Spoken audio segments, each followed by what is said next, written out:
Assalamualaikum warahmatullahi wabarakatuh. Kembali lagi di channel saya. Di video kali ini saya akan membahas tentang hadirkan keberkahan sholawat dalam hidup kita. Kenapa kita harus menghadirkan keberkahan sholawat dalam hidup kita? Tentunya bagi teman-teman yang udah ngamalin sholawat pasti udah ada yang ngerasain keberkahan sholawat ya. Nah, keberkahan sholawat itu contohnya seperti apa sih gitu.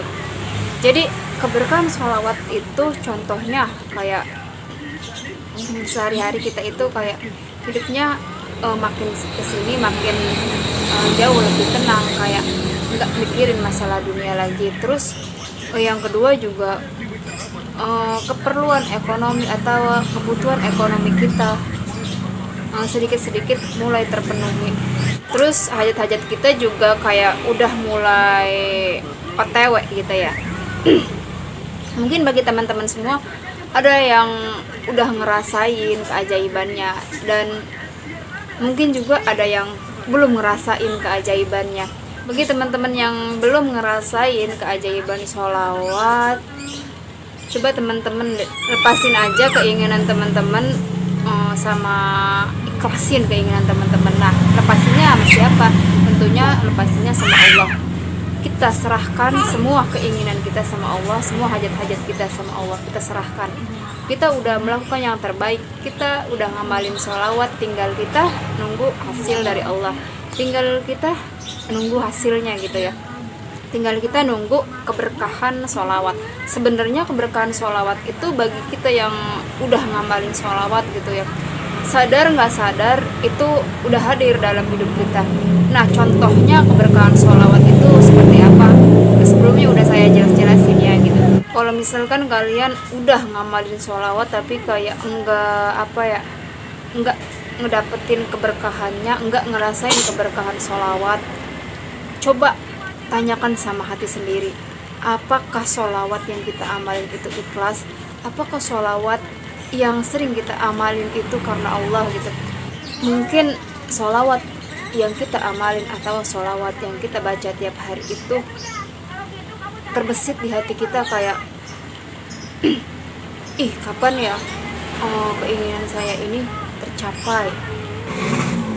Coba deh teman-teman belajar ikhlas biar keberkahan sholawat hadir dalam hidup kita.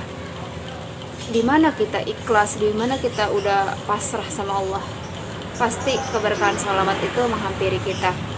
Bagi teman-teman yang kayak udah ngamalin sholawat gitu, tapi kayaknya cobaan makin bertubi-tubi, itu ciri-cirinya keajaiban sholawat mulai OTW di hidup kalian. Nah, kalau misalkan banyak banget cobaan yang, maksudnya kalau misalkan teman-teman udah ngamalin sholawat tapi semenjak ngamalin sholawat cobaan-cobaan itu malah datang bertubi-tubi gitu, itu teman-teman lagi diuji sama Allah Subhanahu wa Ta'ala. Gimana cara teman-teman menghadapi cobaan tersebut? Apakah teman-teman ketika menghadapi cobaan itu teman-teman kayak nyerah gitu,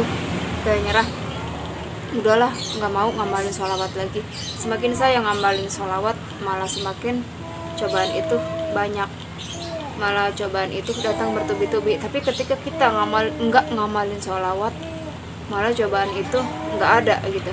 Jadi ya udahlah, nggak mau ngamalin sholawat lagi gitu. Jadi jangan kayak gitu ya teman-teman gitu. Ketika kita ngamalin sholawat terus makin banyak cobaan yang menghampiri kita, tetap istiqomah, jangan menyerah, jangan pantang menyerah. Pasti ada kok, ada hasilnya, nggak mungkin nggak ada gitu, pasti ada hasilnya. Tinggal gimana teman-teman menghadapinya, apakah teman-teman sabar, apakah teman-teman ikhlas, dan apakah teman-teman udah nyerah gitu aja gitu. Itu semua ada di teman-teman semua ya kuncinya gitu. Nah, mungkin cukup sampai di sini aja video saya kali ini ya teman-teman. Terima kasih. Wassalamualaikum warahmatullahi wabarakatuh.